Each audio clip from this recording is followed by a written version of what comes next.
Well, after a hiatus for winter break, Dueling Columnists is back with a new member, Tom Gieryn. Once again, I'm Scott Rich. I'm Chris Cusack. And today the three of us are going to discuss some of the most pressing topics in Duke sports. Obviously, it's basketball season, so that's where we're going to go first.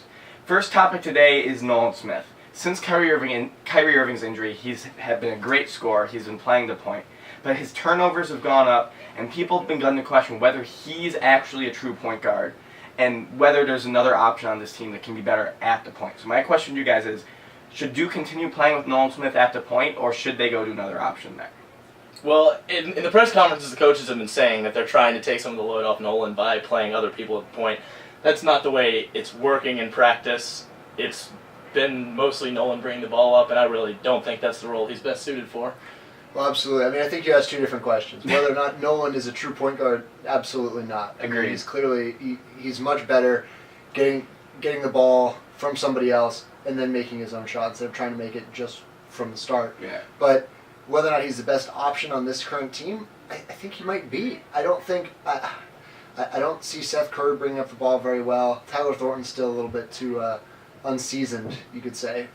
So I think he might be the best option at this point. The thing is, though, my problem with Nolan running the point is when he runs the point, it seems like Duke's offense stagnates. There's a lot of possessions where Nolan himself will hold the ball until 20, 15 seconds in the shot clock and then, make a shot. Now, he's making a lot of those shots because he's Nolan Smith, but at the same time, that's not what a point guard's supposed to do. A point guard, and at least in the Coach K offense, is supposed to bring up the ball, make that first pass, set the offense going. And I feel like players like Andre Dawkins and Kyle Singler and the Plumlees, despite as well as Nolan's playing, they're suffering from the lack of actual offensive executions going on. So I almost think, despite the fact that, yes, Seth Curry and Tyler Thornton, neither of which are the best point guard option, but I feel like Nolan is such a better player off the ball than he is at the point, then taking that little hit at the point guard to have Nolan improve and have the entire offense improve with him as the two, it may be worth that hit. Well, I find myself saying when I watch Nolan play the point, I find myself looking at it and saying, well, this looks a lot like the NBA, and I don't mean that as a compliment in terms of the system that Coach K is trying to run. I think Nolan dribbles too much, and he's made a lot of those fadeaway shots from right inside 15, 17 footers outside the three-point line, but I'm not sure those are going to continue to go in, as good a shooter as Nolan is. He's taken a lot of contested shots, and I agree with you. I think Seth Curry, personally, I think Seth Curry is the guy that you want to run the point. He's quick, he's a pesky defender, has just as many steals as Nolan Smith in spite of playing significantly less minutes. Assist to turnover ratio is about 2-to-1, better than Nolan. I'm not sure he's the perfect point guard, but he ran the point a lot at Liberty. He's comfortable with it, and I think he's the best option for this team to bring the ball up. Well, I think certainly he's good to spell Nolan in doing that. I think you might actually see them move to almost a dual point guard system where they just kind of switch out, bring the ball up the court, and I think that'll work better. There were times last night at NC State, I was at the game, where Mason Plumlee and Miles were in the post yelling and screaming for the ball. They were wide open, and Nolan just didn't see him. And I think that's something that Nolan hasn't gotten used to yet in terms of having to keep his head up and look for other people down low or in the corners to help pass the ball and facilitate the offense. Yeah, and the thing about Nolan's game that people aren't realizing is he's making a lot, like you said, those fadeaway jumpers, those contested jump shots. And people are saying, oh, what a great shot by Nolan Smith. If those shots don't go in, those are bad shots. Those are shots that come early in the shot clock, that come without much offensive execution, without much development besides Nolan Smith taking a guy off the dribble. So if he doesn't make those shots, we're having a completely different conversation right now. The fact that he is really helping the team, but without him making those contested shots, I don't think he's still the point guard already. But whether or not he is even a question. I mean, he hasn't shot at a high percentage for the last couple of weeks.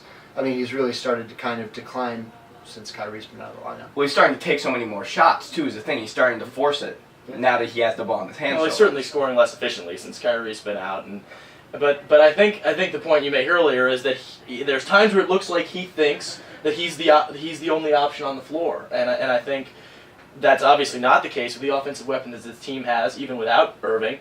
And I think a point guard who doesn't maybe have the scoring ability that Nolan Smith has is going to look to find his teammates more often, and that's really what I think the role of a point guard is, especially in the college game. Yeah, interesting thing to note on that, in the Virginia game, that Duke was down big early, down at halftime.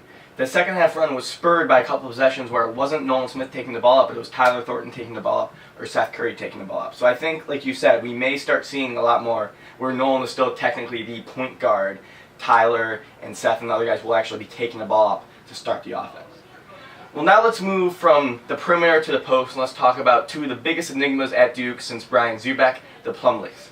Over the past week, their play has been sporadic at best. Against Virginia and against Florida State, the Plumlees were almost invisible, had very little impact on the game. Well, hold on. Before we keep going here, that's actually not entirely true. Mason had a fantastic couple of games in terms of defense and rebounding. He put up 30 in those two, and then put up another 9 last night. So, and then so Miles. Yeah. Okay. Well, let's yeah. That's very true. Mason has been a very solid rebounder, but at the same time, they've had very inconsistent offensive productions. That's fair. Then again, last night at NC State, both of them had fantastic games. Miles had double-digit scoring after not scoring for 2 straight games. Mason had another, 8.8 rebound type of game like he's been having. And 6 blocks. That's pretty impressive. He and Ryan Kelly really controlled the inside through the first half of that game. Well, it doesn't hurt that NC State's undersized. I mean, they're an incredibly athletic team, but they're also pretty undersized inside. And I think the Plumlees really got to take advantage of that. I think the relevant question is how much does Duke need them? And beyond that, what are they going to get? Are they going to get the Plumlees against NC State, or are they going to get the Plumlees against Florida State? Because those are two completely different Duke teams, depending on how the Plumlees are playing. But I'm not even sure if those are 2 different performances out of the Plumlees or just 2 different opponents. I mean, I think NC State, like Tom said, is not a great interior team.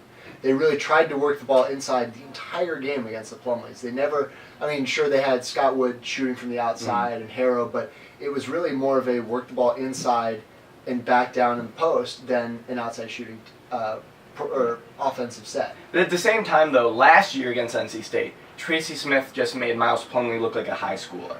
From the get-go, NC State's game plan was to give Tracy Smith the ball, back Miles Plumlee down, and it worked. And obviously NC State came away with the win. Tracy Smith still had a very good game last night, but Miles was a lot tougher, and he held his own on the offensive end. So there's obviously some improvement there. But how do you reconcile that type of game with his last 2 games when, he was clearly in Coach K's doghouse? I don't even think he played in the first half against Virginia. Well, he played combined 10 minutes against Virginia and Florida State. And it's just hard to know. It's hard to see through what the coaching staff is trying to get at there. It's hard to know whether he had a bad week of practice. It's hard to know what the reason is for him sitting on the bench, especially when you consider that it's not like Mason and Ryan Kelly were lighting up the stat sheet. Well, but I think one thing you can point to is the amount of fouls Miles has had. Miles has been really not able to guard in the post without fouling. That's been a problem since he was a freshman. Yeah, absolutely. But there have been a couple of games recently, and I'm blanking on who they were playing, but there have been a couple of games where he's been in deep foul trouble, 4 fouls early in the second half.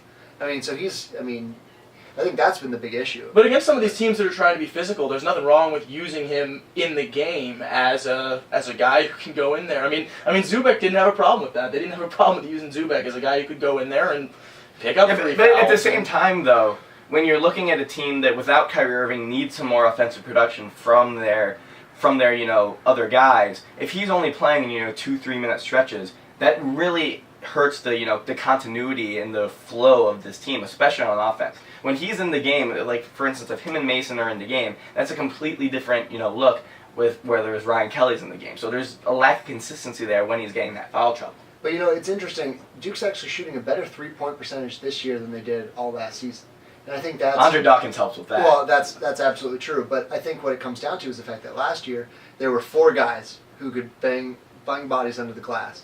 With the Plumlees and Lance Thomas and Brian Zubac, and so you could have 1 or 2 guys end up with 4 fouls, and other than putting the other team in the bonus potentially, there were no ramifications. And this year they've got both Plumlees and Ryan Kelly. And Ryan Kelly's still trying to adjust to life under the basket. Yeah. He hasn't been playing the kind of swingman position he was used to, so he's still working there.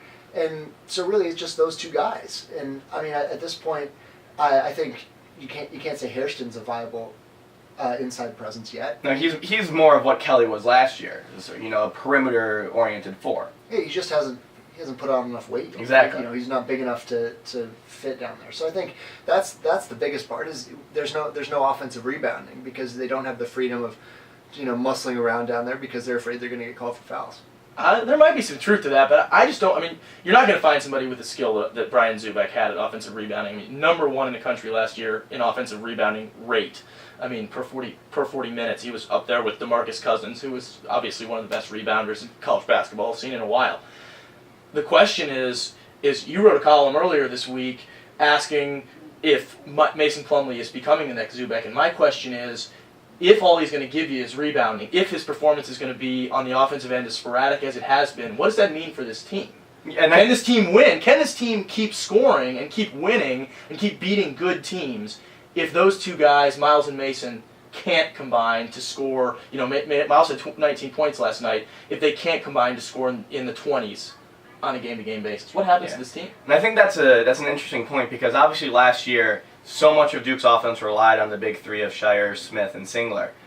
That allowed Lance Thomas and Brian Zuback to really embrace their roles. Brian Zuback went to a game knowing all he had to do was get 10 rebounds and a couple points. Lance Thomas knew all he had to do was, shut down the other team's best offensive player. But with this team, especially without Kyrie Irving, the offense outside of Nolan and Kyle isn't there as much. Yes, Andre's been great, but he's also the type of guy who doesn't create his own shot as much as gets it created for him based on the fact that he's a three-point shooter. So if this team's going to be successful, I really think that as great as it is to have a Zuback-type player, this team needs more than that. They need Miles and Mason to use their athleticism and get active on offense. Well, see, I disagree with that. I think the offense this year on the perimeter it has been better than last year. I mean, you lost Shire, but and that's a big loss. There's no doubt about that. But Nolan and Kyle are a year older, and they played just as well, if not better, this year than they did last year. At least to this point. I mean, remember, Kyle had a slow start last year, and then he's in a slump right now too, though. Oh no, absolutely. But I'm saying is, he's about where he was last year in terms of production, and Nolan's improved, and I think he's had more chances. And so you're basically looking at a trade where you've given up John Shire and you've gotten back Andre Dawkins and Seth Curry. Well, I think it depends on.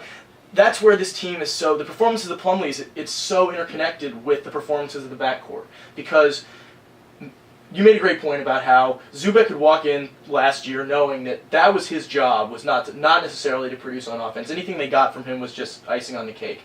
And if a guy like Curry, if a guy like Dawkins, if those guys step up and start putting double-digit points on the board regularly, where the team can almost count on them as a third option, they've certainly had flashes where they've been every bit as effective as Shire was last year. But you knew, night in and night out, just like Smith and Singler did, that Shire was going to be putting up 15-plus points.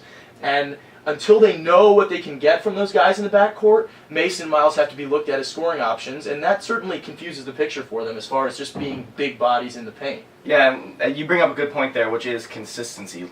People don't realize that beyond Smith and Singler, this team is a very young team. The only junior on the team is Miles Plumlee. Ryan Kelly is a sophomore, Mason's a sophomore, Andre's a sophomore, Seth's a sophomore. So these are still young players who are struggling with finding their roles and finding their consistency. So without that consistency that the leadership of Shire and Zuback and Thomas had last year, I think it's really about time that the Plumlees need to step up if Duke's going to continue this run. Yeah, I think we better wrap this up. We've gone on a little long here, but anyway, thank you for joining us this week, and we'll be back next week.